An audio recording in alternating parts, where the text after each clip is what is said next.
Olá, em continuidade à nossa disciplina de segurança de voo e investigação de acidentes aeronáuticos, são tantas disciplinas que às vezes eu preciso dar uma filada aqui, uma colada para saber do que eu vou falar. Mas dentro dessa nossa disciplina de segurança de voo e investigação de acidentes aeronáuticos, esse vídeo de agora, o vídeo 6, vai falar sobre acidentes e incidentes aeronáuticos. Qual a diferença real aí entre acidente e incidente aeronáutico, o que isso importa e como é que o CIPAER chega a essas conclusões. É isso que você vai ver neste nosso vídeo. Eu espero que ao final desse vídeo você seja capaz de conceituar os acidentes e os incidentes aeronáuticos, fazendo essa diferenciação, que você seja capaz de conceituar intenção de voo e as lesões graves, porque isso tem a ver com o conceito de acidente e de incidente.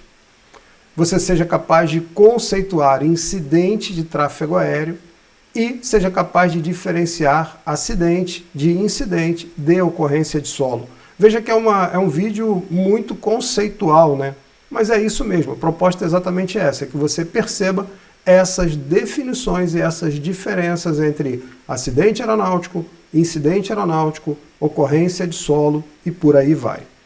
Bom, para isso vamos aqui ao nosso roteiro. Conceito de acidente aeronáutico, intenção de voo, lesão grave ou falecimento, incidente aeronáutico, incidente de tráfego aéreo e ocorrência de solo. Vamos lá então? Vamos ver aí o que é o tal do acidente aeronáutico. O que precisa? Uma ocorrência aeronáutica, ela é algo que envolve o avião, mas se essa ocorrência aeronáutica tiver determinadas características, ela vai ser classificada como um acidente aeronáutico. Então você tem um fato e vai fazer uma análise desse fato para ver em que categoria ele está incluído. Então vamos lá, o que é o acidente aeronáutico? Diz a nossa norma de sistema do comando da aeronáutica 3-13 de 2017. Diz assim, está aqui ao meu lado. Toda ocorrência aeronáutica relacionada à operação de uma aeronave tripulada, a vida entre o momento em que uma pessoa nela embarca com a intenção de realizar um voo, até o momento em que todas as pessoas dela tenham desembarcado, e durante os quais, pelo menos, uma das situações abaixo ocorra. Então veja que já tem ali no cabeçalho uma série de requisitos, e além desses requisitos, 3 coisas têm que ocorrer para você considerar acidente aeronáutico. Uma pessoa sofra lesão grave ou venha a falecer, e aí a gente vai ver o que é lesão grave.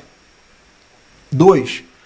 A aeronave tenha falha estrutural ou dano que exija substituição de peça, claro, Então, é uma segunda condição.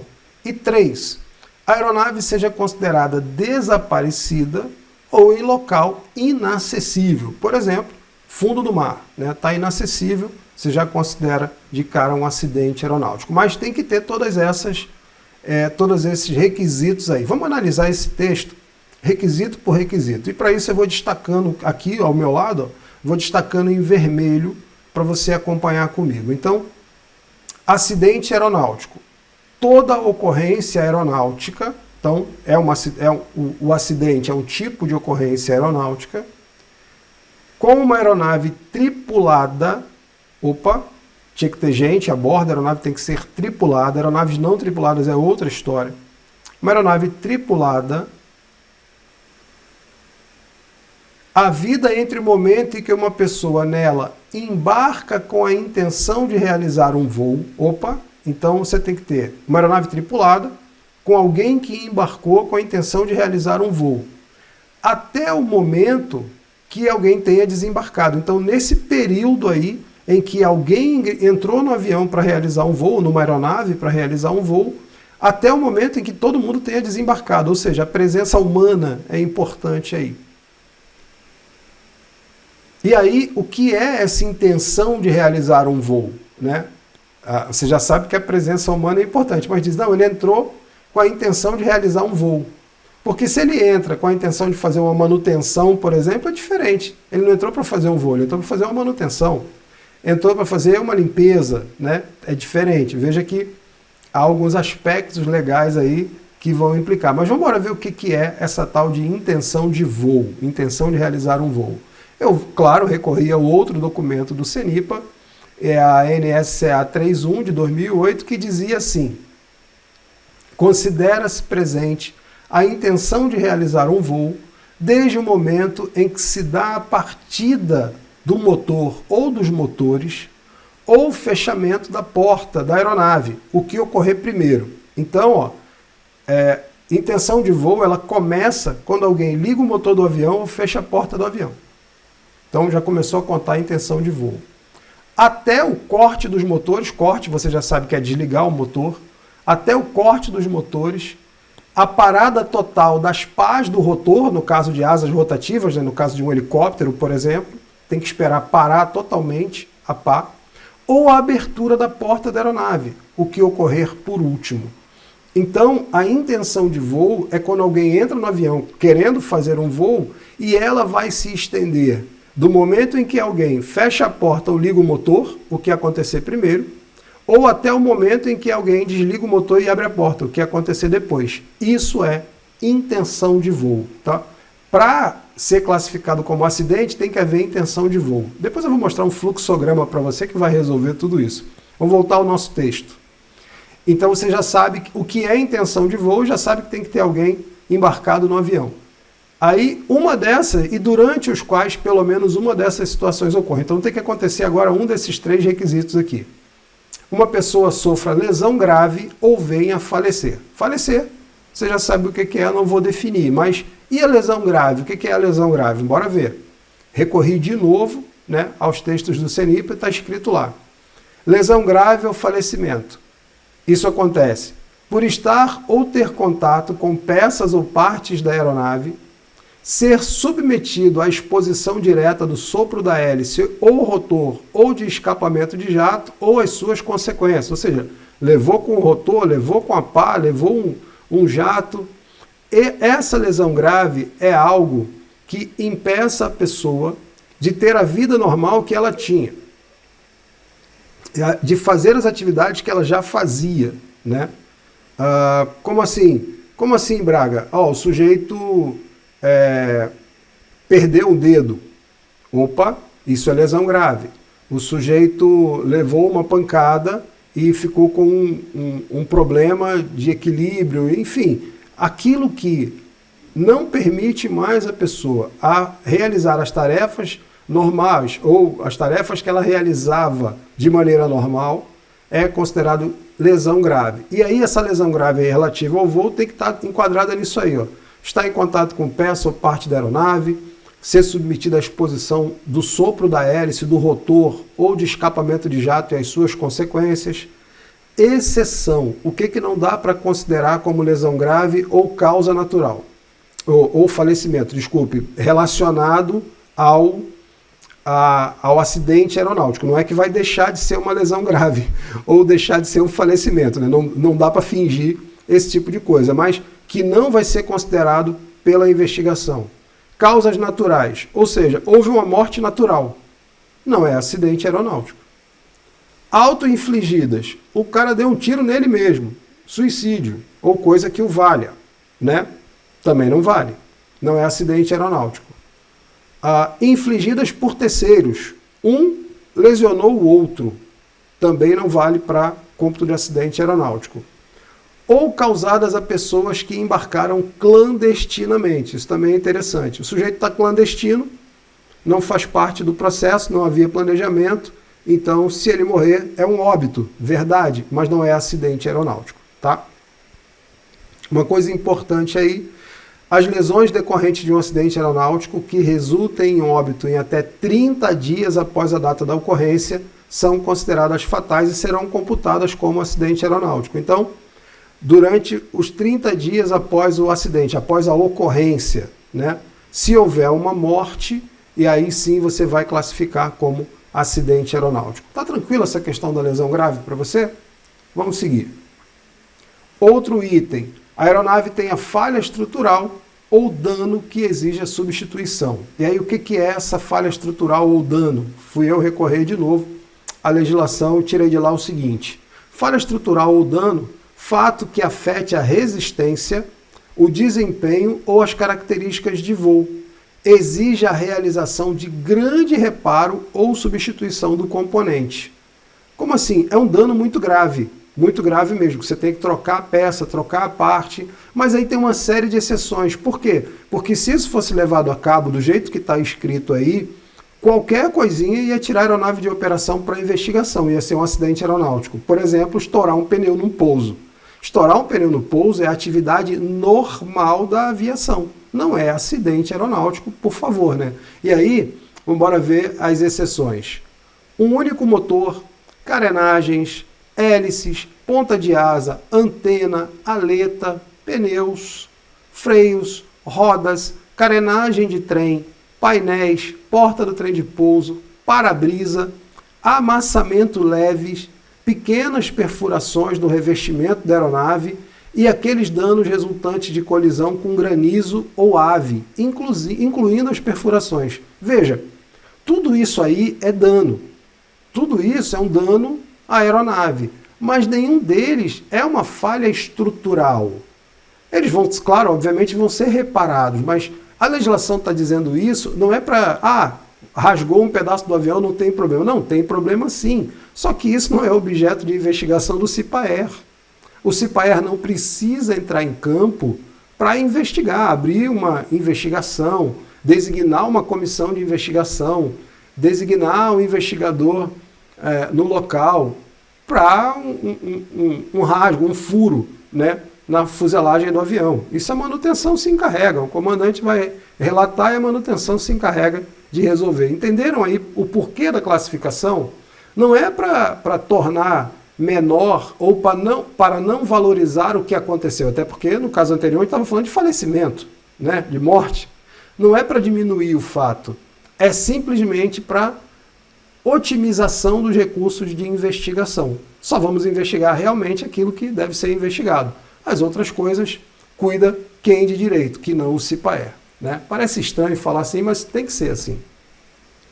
E, por fim, a aeronave esteja considerada desaparecida ou esteja em local inacessível. Desapareceu o avião, decolou, não chegou, procurou-se, não sabe, então decreta o pior. Se achar a aeronave depois, tudo bem, foi só um susto. Né? O que não pode é a gente pré-julgar e dizer, não, pousou em qualquer lugar, está na fazenda de alguém comendo um churrasco, e não procurar.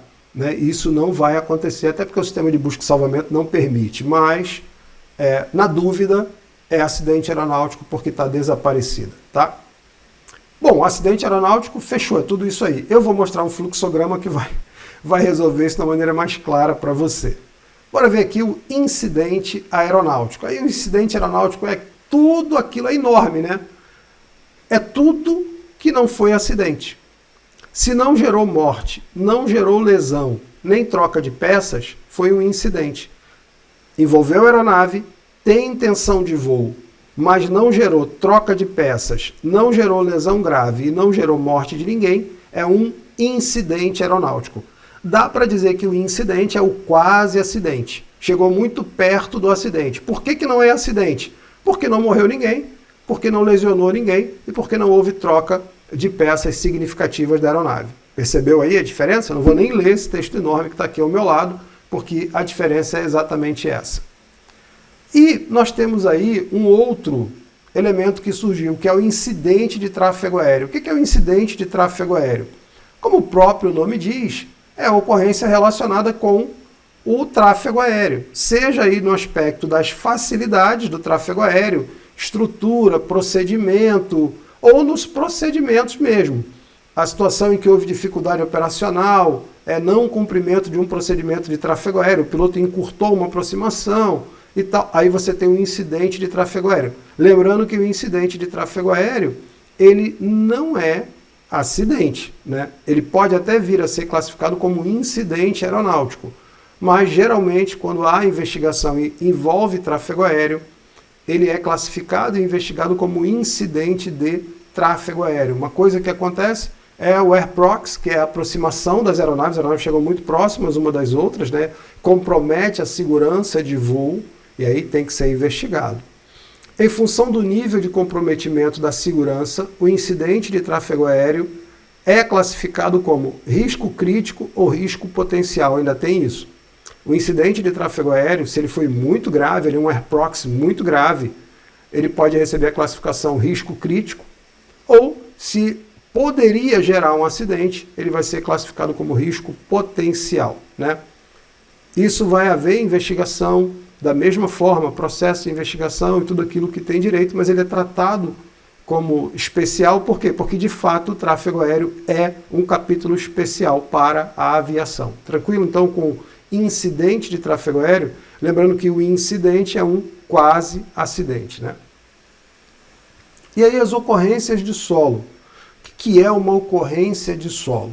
Bom, a ocorrência de solo, aí eu vou recorrer ao texto aqui para poder dizer para vocês, diz assim, ó: ocorrência envolvendo aeronave no solo, da qual resulte dano à aeronave ou lesão a pessoas, sendo os fatos motivadores diretamente relacionados ao serviço de rampa, aí incluídos de apoio e infraestrutura aeroportuária, e não tenham tido qualquer contribuição da movimentação da aeronave por meios próprios ou da operação de qualquer um dos seus sistemas, não estando relacionados à operação da aeronave, ou seja, sem intenção de voo. É isso que está dizendo aí. Bom, passou lá o caminhão de combustível, bateu na asa da aeronave, né? Tinha intenção de voo? Não, ocorrência de solo. É isso que está dizendo esse texto aí. Se não tem intenção de voo, é ocorrência de solo. Veja, houve lesão a alguém, houve dano à aeronave, mas não havia intenção de voo envolvida. Sem intenção de voo, não é nem acidente nem incidente, é ocorrência de solo. E aí, para facilitar a vida de vocês, vamos àqueles meus fluxogramas, né? Aqueles meus mapas mentais que ajudam a resolver essas questões aí, fica facinho para você. Então, olha aqui ao meu lado, ó, vai aparecer aqui. Aconteceu um fato envolvendo uma aeronave, então é uma ocorrência aeronáutica. Apareceu ali ocorrência aeronáutica, né? Você precisa, para classificar essa ocorrência aeronáutica, fazer apenas duas perguntas. Com duas perguntas, você já consegue classificar essa ocorrência aeronáutica. Você consegue entender o que foi que aconteceu. Primeira pergunta: havia intenção de voo? Porque essa pergunta vai definir se é ocorrência de solo ou não. Então a primeira pergunta é: havia intenção de voo? Faça essa pergunta ao fato. Primeira coisa: havia intenção de voo? Duas possíveis respostas, sim ou não. Se não havia intenção de voo, você já tem de cara uma ocorrência de solo. Tranquilo. Fato envolvendo aeronave sem intenção de voo é ocorrência de solo. Não, havia sim intenção de voo. O cara tinha fechado a porta, ligado o motor e, opa, então a gente vai ter que fazer uma outra pergunta. Se havia intenção de voo, a gente tem que perceber qual foi o resultado da ocorrência. Então nós vamos fazer a seguinte pergunta: houve morte, lesão grave ou substituição, dano estrutural à aeronave e substituição de peças? Tem que fazer essa pergunta. Duas possíveis respostas, sim ou não. Se o fato é uma ocorrência aeronáutica com intenção de voo, mas que não lesionou ninguém, não matou ninguém e não afetou a estrutura da aeronave, a resposta é não. Você tem nas mãos um incidente aeronáutico. Por outro lado, se a resposta for positiva para morte, lesão ou troca de peças, você tem um acidente aeronáutico. Simples assim, tá? Esse fluxograma, com duas perguntas, você resolve um monte de questões de banca, tá? Vamos olhar isso de uma forma linear. Ocorrência aeronáutica sem intenção de voo é ocorrência de solo. Fácil. Ocorrência aeronáutica com intenção de voo, mas sem morte, lesão ou troca de peças, acidente aeronáutico. Ocorrência aeronáutica com intenção de voo que gerou a morte, a lesão ou dano estrutural à aeronave, acidente aeronáutico. Resolveu aí? 3 linhas para resolver todos os seus problemas de classificação de acidente, incidente e ocorrência de solo. Bom, meus amigos, passamos aí pelo meu roteiro, falamos do conceito de acidente aeronáutico e nos detivemos bastante sobre ele, porque é realmente bastante importante, tem muitos requisitos para classificar. Falamos da intenção de voo, Falamos da lesão grave e do falecimento, aquele com 30 dias, né? Falei do incidente aeronáutico, do incidente de tráfego aéreo e, por fim, da ocorrência de solo. E ainda mostrei o fluxograma para vocês. Agora você é mais do que capaz de conceituar os acidentes e incidentes aeronáuticos, conceituar intenção de voo e lesões graves, conceituar incidente de tráfego aéreo e diferenciar o acidente do incidente aeronáutico e da ocorrência de solo. Tranquilo? Fechamos assim o nosso vídeo, a nossa aula sobre acidentes e incidentes aeronáuticos. No próximo vídeo, nós vamos falar um pouco sobre os relatórios, as publicações do CIPAER e as ações iniciais que têm que ser tomadas após um acidente aeronáutico. Então, vejo você no próximo vídeo.